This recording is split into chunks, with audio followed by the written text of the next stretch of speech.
to the cloud. So I hope you'll choose to stay with me while we're recording. I do recommend that when you are, maybe deciding that it would be good for you to take a second peek at a lecture, that you would view it at either 1.5 speed or maybe even double speed, depending on your pace, just because a lot of faculty have had the chance this past year to watch ourselves teaching, and we wish we were a little bit faster. So I try to keep it moving, but I get bored watching myself lecture. And I think if you've watched it, if you've been here already for me going through the course material, the second time through, maybe you want to watch it at 1.5 or double speed. One of the unique things that we have in our family is that my son is taking calculus-based physics 2 this semester, taught by a different professor. And as he watches that course, he tends to watch it at double or even more than that speed. And that's perfectly all right with me. So I didn't check and see that everyone in this class has done the Chapter 11 homework, but you will find in the fullness of time that the Chapter 11 quiz is largely based on the Chapter 11 homework. And so you're in better shape if you have tried the homework. If you took a shot at it and if it worked well, then that's fabulous. And if it didn't go quite as well, that you have the chance before quiz time to say, hey, I didn't quite get number 7. Could you explain that in a different way? And I'll take a whack at explaining it in a different way so that it makes sense to you. I can't learn the material for you. I can try to present it in a way that is really accessible, and that's my hope. That's what I try to do when I teach, to present the material in a way that you can get it. But if there's something that you don't quite get, I can't guess what that is unless you say, hey, I just don't get why this is the case. Can you explain it maybe in a different way? So I hope that you will take that opportunity. I have the chat open. Sometimes I miss it. Somebody in the earlier lecture asked me a question and I didn't pick up on it until a couple of extra slides in.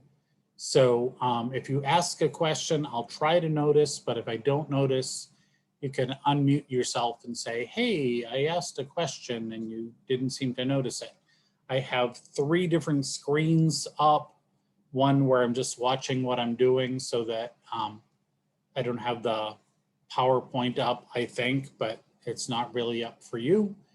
One that I'm looking at the actual PowerPoint that I'm doing, and one where I have the chat and some other things up on the screen. So I'll hear your voice if you unmute and say something, but chances are I will notice if you just type something in chat. So I'll try to be aware of it. So tonight we're talking about Chapter 12.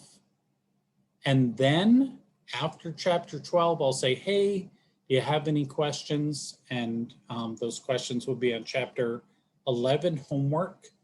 The quiz is based on the Chapter 11 homework.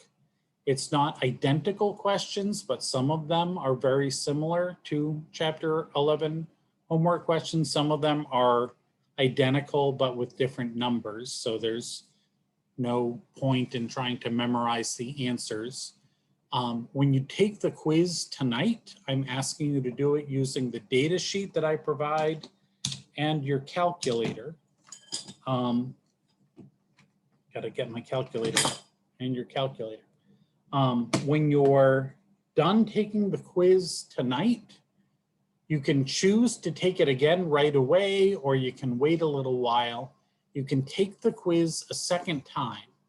The second time you take the quiz is open book, open notes, and it will keep your average of the two scores.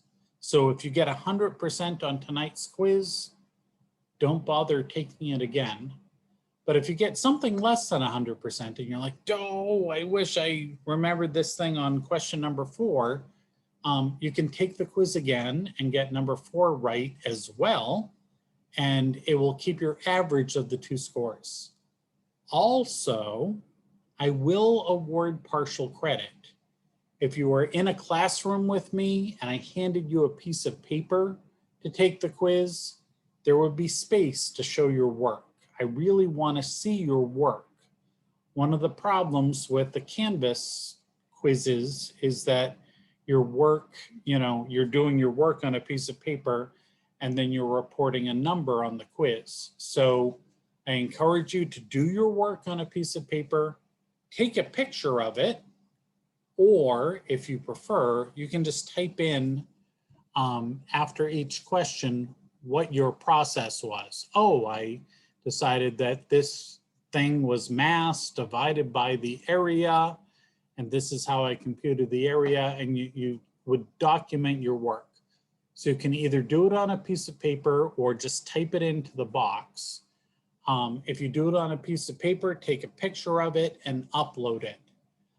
There's a space after each question to show your work. So you can type it in after each question, or you can say, I'm just going to upload a picture at the end.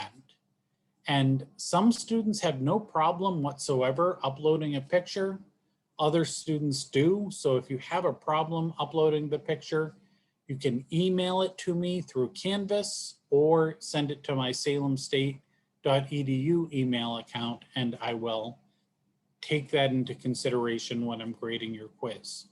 I would love to award you partial credit. It's just not possible if you only show me a number and don't show me how you arrived at that number. Okay. So I think I mentioned earlier that the algebra-based physics course is sometimes geared by different textbook publishers to students who would like to move into a career in the allied health professions. So if that's you, there's some consideration for you. If that's not you, that's perfectly fine. But that's the reason why we're talking about biological and medical applications of fluid dynamics. But if you were in any physics course anywhere, we would be talking about fluid dynamics. So chapter 11 was statics, fluids that aren't moving. Chapter 12 is fluids that are moving, fluid dynamics. So this figure appears in every physics textbook that I've ever seen. It's an image of a pipe depicted in 3 dimensions. The dimension that we're kind of seeing the cross section of, there's area, which is the area of the circle of a cylindrical pipe. And then it has distance. The pipe is of a certain length. And so what we're talking about with this pipe, which could be a pipe that leads to your faucet in your house, or it could be a garden hose, or maybe an artery or a vein in your body. It's some sort of tube where a fluid is moving through it. And so there's a couple of different ways of thinking about things. The pipe itself has an area. Now, all the way across a circle here is the diameter. If you divide the diameter in half, you have the radius of a circle.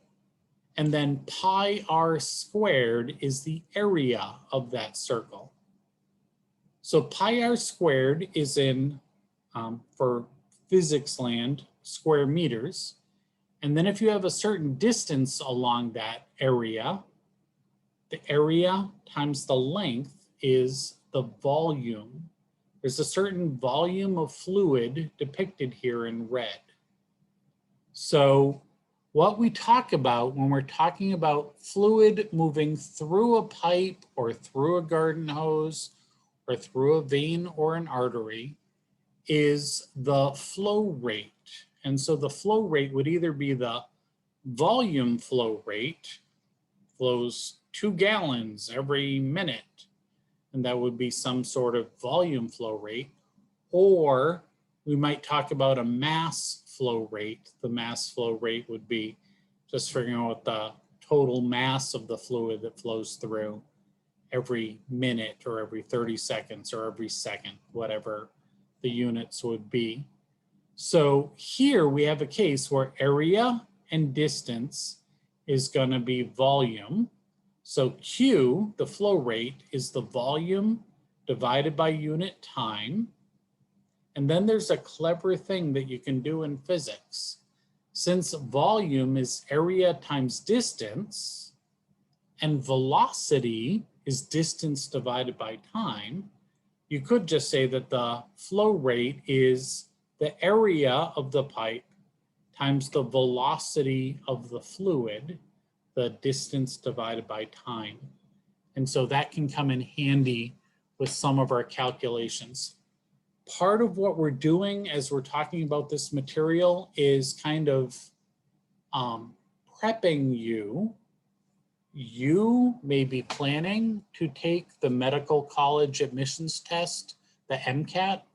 And if you are, some of these things will be really helpful to you. And if you're not, maybe you'll take the GRE to go to grad school. Maybe you have no plans of doing another standardized test in your life, but you will have learned some tricks of the trade for how people come up with plans for different kinds of testing. So that trick is that since volume equals area times distance, then this equation of volume divided by time is area times distance divided by time, and distance divided by time is velocity. So area times velocity. All right, so when a fluid is flowing through a pipe, down a river, whatever the concept is that a fluid is in motion, fluids can be in motion calmly. A smoothly flowing stream will have steady flow. The velocity of the fluid particles at any point is constant as time passes. So all the fluid molecules are moving evenly and calmly and at a constant rate. If you increase the flow of the fluid, you'll find that things start to get a little bit disorderly, to the point where if they get very disorderly, it's an extreme kind of unsteady flow where it's called turbulent flow. If you've been on an airplane that is moving through a fluid, fluids are gases and liquids. So the fluid in an airplane is air, and there are different kinds of pockets of air, sometimes higher density and lower density, higher pressure, lower pressure. When your plane is moving through pockets of air, sometimes you'll experience turbulence. The turbulence is when the air that the plane is moving through isn't of a consistent form. And so higher pressure, lower pressure, changes in density, you'll find that the plane bumps up and down a little bit. Turbulent flow is something that if you have a golf ball, I don't know how many people play golf, but if you've ever seen or looked at a golf ball, if you have a perfectly smooth golf ball, which they were when they were first invented, they don't go as far as the current golf ball. If you look at a current golf ball, it's got a bunch of dimples in it. The dimples in the golf ball make the ball go further. Why does that happen? Well, because a golf ball is moving through the air at a rapid pace. And as it's moving through the air, the little dimples in the golf ball cause turbulent flow in the air that it's moving through. And turbulent flow has lower force. It slows down the ball less. I know that's a little bit of a crazy thought, but if you're moving down a stream in constant flow, there's a certain amount of force on you. If you're moving down a stream in turbulent flow, there's a lot more force on you. So you get to move further. There's less resistance to your motion, I guess is the concept to say. All right, that's motion. Now, going back to the fluid itself, a gas or a liquid, there's some different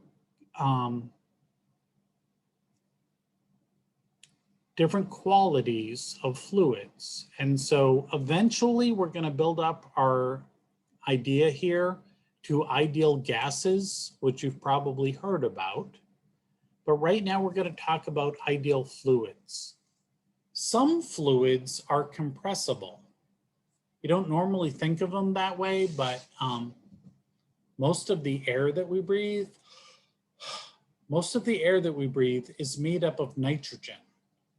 And nitrogen gas, if you squish it enough, actually goes from the gaseous form into a liquid nitrogen. Liquid nitrogen is very cold, it's fairly dense, and it's a different thing than gaseous nitrogen. Now, for the most part, liquids are incompressible. You can't really squish a liquid. Liquids are already in a form that they don't get any more dense than they are already. So water, brake fluid in your car, if you step on your brake, the brake fluid transmits that force undiminished to your brake pads so that your car slows down. So there's incompressible fluids, but there are also, mostly in the gaseous form, compressible fluids. There's also a couple of qualities about a fluid that have to do with how easily it spills, how easily it splatters. So something like molasses would be a highly viscous fluid. Viscous fluids are sticky. The molecules stick to each other and it doesn't spill so easily. Or like molasses, if you try to pour it onto your cornbread, it doesn't pour very easily. It takes energy in order to get it to pour. Whereas a non-viscous fluid, I usually think about my coffee in the morning, because if I put my coffee on the table, and even if I just gently bump against the table, the coffee tends to spill all over the place. Coffee is a non-viscous fluid. It spills very easily. So if you have an incompressible, non-viscous fluid, that would be called an ideal fluid, similar to the idea of an ideal gas. An ideal gas is a gas molecule that behaves with all the ideal qualities that we then use in the ideal gas laws. The idea of an ideal fluid is a fluid, mostly liquids, that have all the qualities that we would expect to happen in the laws, equations that we're going to talk about moving forward. All right. Hey, the Olympics are coming up. One thing that you will notice, sometimes they talk about when they're doing Olympic coverage, is that the cyclists will ride their bikes that are designed in such a way to have a very limited profile for the air that they're moving through. Never mind that they try to draft off of each other and try to get the most motion for the least amount of effort. Swimmers tend to swim with either shaving hair off their bodies or specially designed caps such that they have the least amount of resistance as they move through a fluid. So this is tied into all the ideas that we're talking about with fluid dynamics, is that in certain cases you want to minimize the amount of resistance that you get from a fluid. Now, one thing that you might notice if you've ever held a garden hose in your hand, the water flows out the end of the hose at a certain rate. And then if you put your thumb over the opening, the water moves a lot faster. What's going on there? Well, it turns out that when you turn on the spigot, water flows out through the hose at a certain rate. Maybe you're filling up a gallon bucket and you can see, oh, I'm getting a gallon of water every 30 seconds. Well, if you put your thumb over the opening, the hole is a lot smaller, but it still has to get a gallon of water out of that opening in the same 30 seconds. So through a smaller opening, it must move faster. And if it moves faster, it travels a greater distance. And so you can kind of see what happens. This is the equation of continuity. So what it's saying is that the mass, how many kilograms of water flow through the opening, is the density times the volume of water. And volume is just area times distance, and distance is just velocity times time. So it's a bunch of different equations in physics that we're kind of wrapping up into one idea. So this image has also appeared in every physics book I've ever seen. It's kind of like a wine bottle that's laid on its side.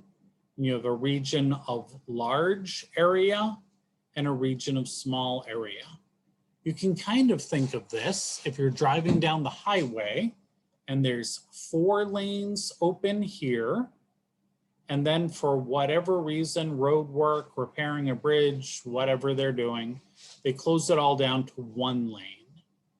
So in this region, the big region where it's 4 lanes that are merging into 1 lane, the flow of traffic is very slow. It's a big area, 4 lanes, but it's a slow velocity because all the cars wind up slowing way down. But then when you go from the 1 lane back up to 4 lanes, you have a very tiny area. It's only 1 lane, but then once everybody sees 4 lanes open again past the opening, the velocity is rather fast. So that's a concept that is similar with driving down a highway and a hose or a pipe that goes from 2 different dimensions. So this is called the equation of continuity.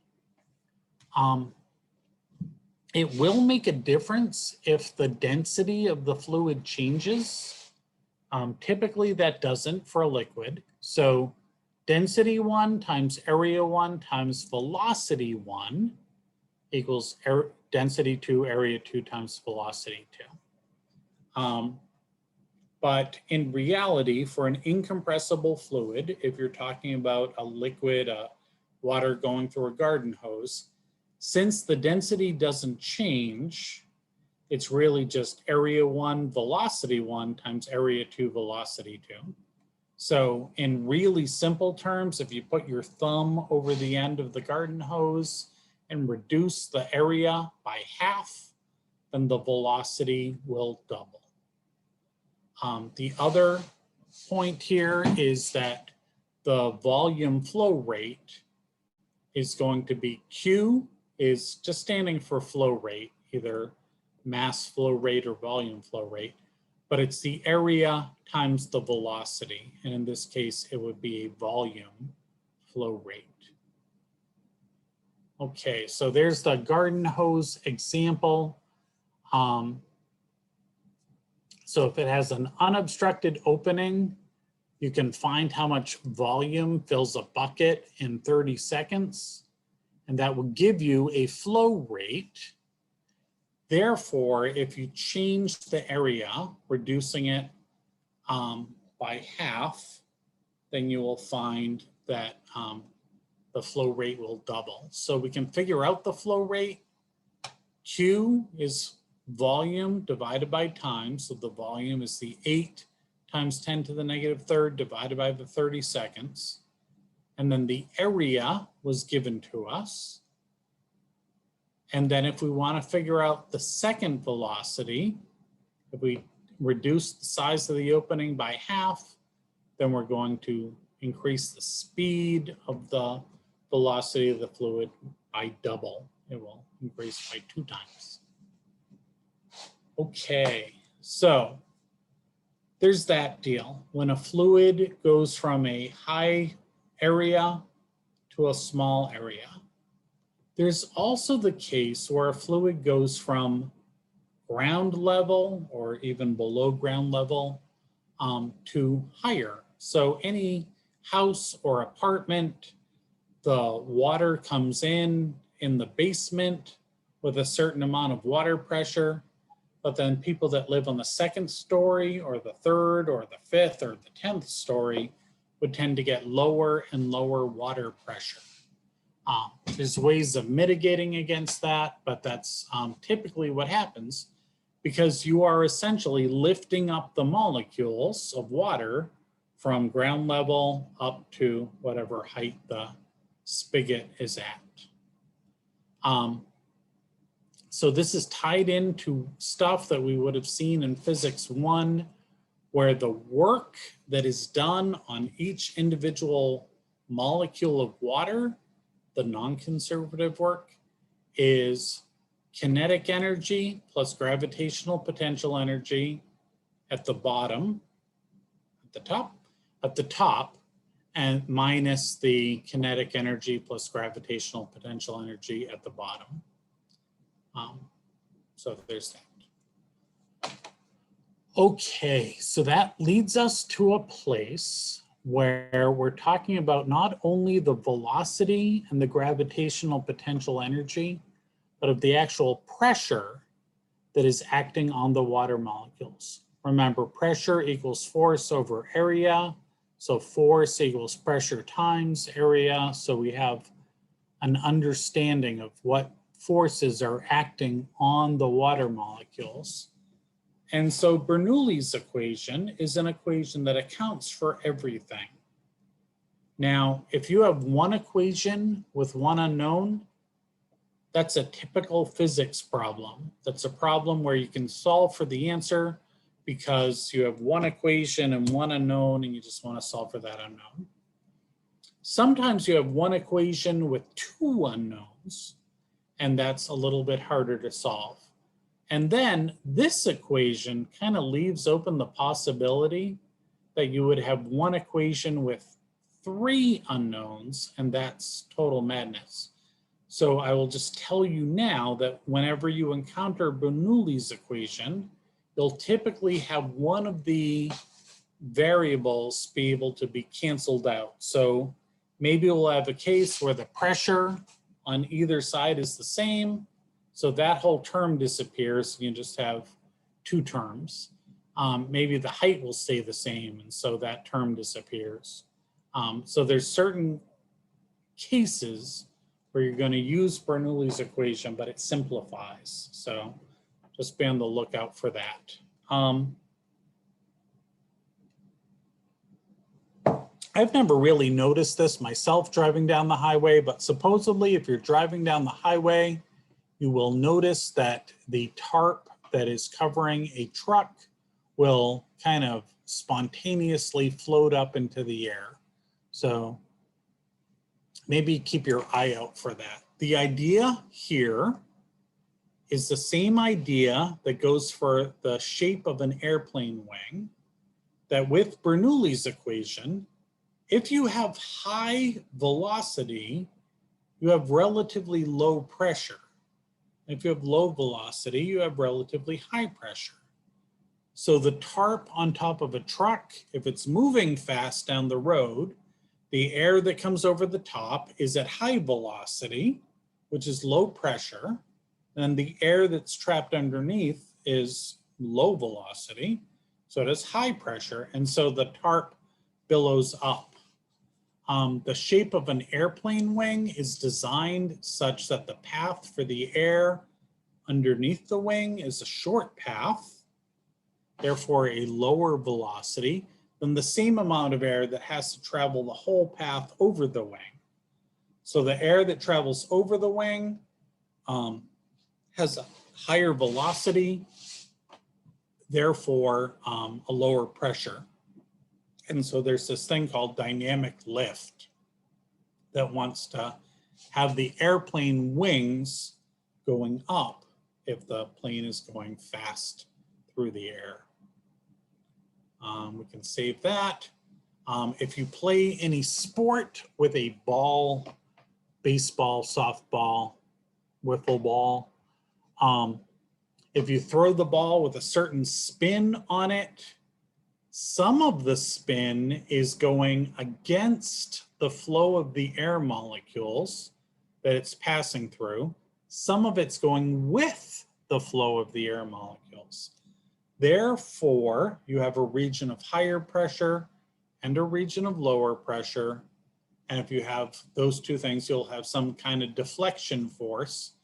And so when you spin your baseball or softball or wiffle ball, it will tend to move through the air in such a way that it deflects from its linear trajectory. And that would be called a curveball, or maybe a slider. Okay, this is another kind of classic Bernoulli's equation problem. The idea here is that you have a bucket of water with a huge kind of surface area, and the water is leaking out at the bottom through a small spigot. So the idea here is that the pressure on either side is open up to atmospheric pressure, so that term cancels out. And the rate at which the bucket is going down in volume is very small compared to the rate that the water is entering the exit port. So if you call that one essentially zero, you can take this whole equation, you're going to call one of the places height equals 0. You can take this whole equation and reduce it to 1/2 rho v1 squared plus rho gh. Since the density of the water isn't changing, that cancels out. And so you get v1 equals the square root of 2gh, which coincidentally is exactly the same velocity that the water would be flowing as if I took a rock and I dropped it from this height. So it's just kind of an interesting way of dealing with Bernoulli's equation that is consistent with the rest of Newtonian mechanics as we have encountered it so far. There's a couple of other concepts in this chapter that we're not going to spend time on just because you're not in an engineering degree track. But I do have a little, I have a homework question on the idea of skydiving. If you jump out of an airplane, you are subject to the acceleration due to gravity, 9.8 meters per second squared. And you will speed up as you move toward the ground. But wait, you are moving through a fluid. That fluid is air. So there's something that we call the drag force. And the drag force is related to the coefficient of air that you're moving through. And so typically, a skydiver who jumps out of an airplane will accelerate at 9.8 meters per second squared until they reach a thing that we call terminal velocity. That terminal velocity is pretty close to 100 miles per hour, such that if you struck the ground at 100 miles per hour, it would probably be a fatal event. But most people that jump out of airplanes use a parachute, which slows them down considerably. So that's just a thing, and there's a video to kind of walk you through how to solve that problem. Okay. Yeah, I'm not going to save it. Okay. So let me tell you, here we are on Thursday night. I have a quiz for you on Chapter 11 material. If you look at our regular Canvas page, you will see a thing called Chapter 11 Quiz. If you click on it, you can get started there. But wait, before you do that, I would be delighted to answer any questions you might have on the Chapter 11 homework. So I'm opening that up on my page. If you want to unmute yourself and ask a question, I would be delighted to answer it. If you want to just type it into chat, even just private chat to me, I'm delighted to answer any questions you have before you embark on the quiz. I am given to believe that the updated kind of experimental simulation for the first lab is missing some pieces. So I'm going to try to go in and update that so the first lab isn't as obnoxious as it might be right now. So I will do that. But right now, if you have any questions on Chapter 11 homework, before you get underway on the quiz, I am happy to answer those. This class is scheduled from 6 p.m. to 9 p.m. We will probably need more of the time when it's an exam night, but on these nights where we're just doing, you know, a chapter presentation and then questions before the quiz, we will get out earlier.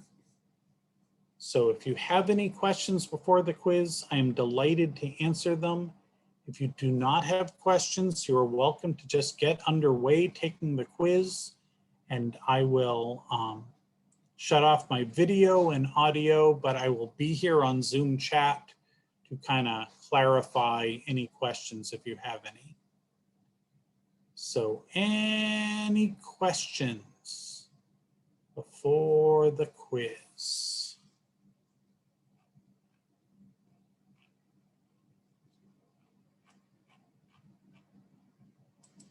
So on our Canvas page, and I will post this video a little bit later, as soon as it processes.